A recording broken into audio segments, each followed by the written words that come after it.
Welcome to Chillin' 101. We hope this video helps. You start by opening WhatsApp and a chat where you can send stickers. This gets you straight into the messaging flow. Tap the emoji icon, then the sticker tab to view your collection. This is faster than digging through settings.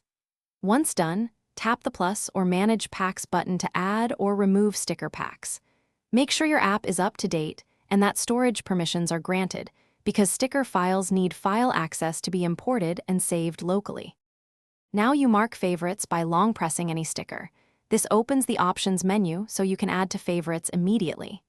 You do this because favorites let you access commonly used stickers in one tap, saving time in conversations.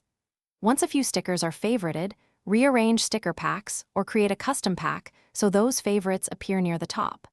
Make sure to test sending one favorite so you confirm it was pinned and appears in the Favorites tab. To finish, open the Favorites tab and tap any sticker to send it instantly. This is your final workflow for fast replies. If you need to change preferences, long press a favorited sticker and remove it. This keeps the list relevant. If a sticker disappears or favorites fail to save, clear WhatsApp cache first, then sign out and reinstall only if necessary. After reinstall, re-favorite the stickers. Doing that resolves most sync and permission issues quickly, so you're back to smooth sticker use. Thanks for watching. Consider subscribing if we helped you.